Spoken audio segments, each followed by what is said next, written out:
Hello everyone, so we're moving on to our last lesson of our semester here. So this is about segment lengths. So this is still 12-6, which is going to be our last section. So it's about segment lengths. Segment lengths. Okay, now we're not talking about angles and arcs anymore. So this is about segment inside and outside the circle. So in regards to this one here, we have 3 different case scenarios to talk about. So let's start off with the first one.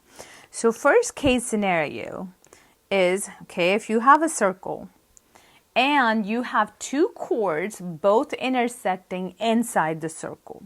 So let's say if I have circle like this and these 2 different chords both intersecting inside the circle. So this is where the intersection is. Now once those 2 chords intersect, so you see 4 different segments. So let me just label this. This is first segment. Let's just label the second one here. Let's just label the next one here, and the last one I would pick this color here. Okay, so I see 4 different segments. So what's the relationship among all 4 segments? Let me just label each one. So let's just say this is segment A, this is segment B, C, and D. So what's the relationship among all?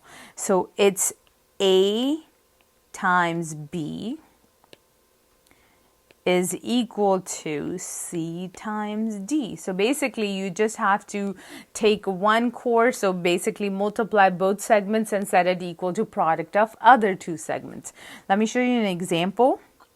So here's the circle, first chord, second chord. So let's say this is 3, this is X, and this is 7, and this is 6. Okay, how would you set this up?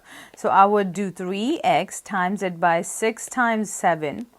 3x is equal to 42 and x is equal to 14. Here you go. So that's how we deal with the first case here. So intersection is inside the circle. Now let's look at second case scenario. So let's pick a different color. Purple. Yeah, that would look good. So second case scenario. Okay, so I have a circle, and this circle has 2 secant lines. And since it's a secant line, I said secant line, so it means these lines going to be outside as well. So 2 secant lines, and their intersection is outside the circle. Now, what happens to something like this? So again, just like the last one, I still see 4 segments on these 2 lines. Like, let's just label. So let's say this is the first one, pretend it's X. Then from here to here, it's W. Here to here, it's Z. And here to here, it's Y. Okay, what would be my equation? What's the relationship among all these segments? So idea is you have to take the total length and times it by the outer segment. So if I look at my first secant line, what would be the total distance or total length? It would be X plus W and times it by the outer section, which is outside the circle, which is W. So same thing on the other side, the total length, Z plus Y, and times it by the outer. So that's how we set this up. So let me show you an example on this. So let's say here's a circle, secant. This is 8, this is 6, this is Y, and this is 7. Set this up. Okay, for the top secant, the total distance or total length is 8 plus 6. Times it by the outside segment, which is 6. On the other side, the total is Y plus 7 and times it by 7. Simplify, so this would be 6 and 8, 16. It's 14. Distribute, 7Y.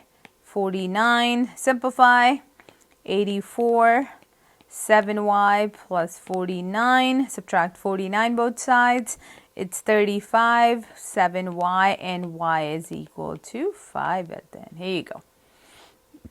That was the second one. Now here comes the last case scenario.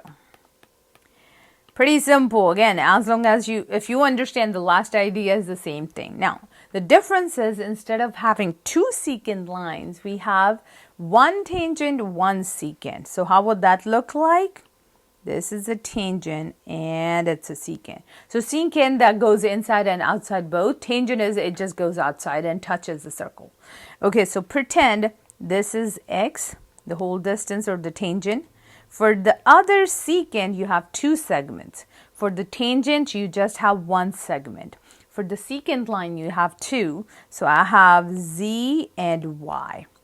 So same thing, exact same idea we did with the last one. So it would be the total distance by the outer segment. So let's look at the secant line first. So the total would be z plus y times it by the outer, which is y.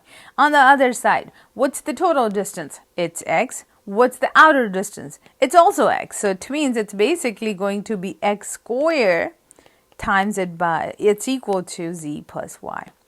And here's the example. So let's say a circle like this, a tangent and a secant. So I would say a z here, it's 16 and 8.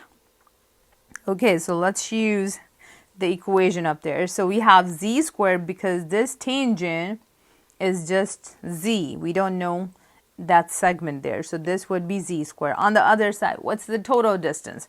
16 plus 8 times it by the outer distance, which is 8.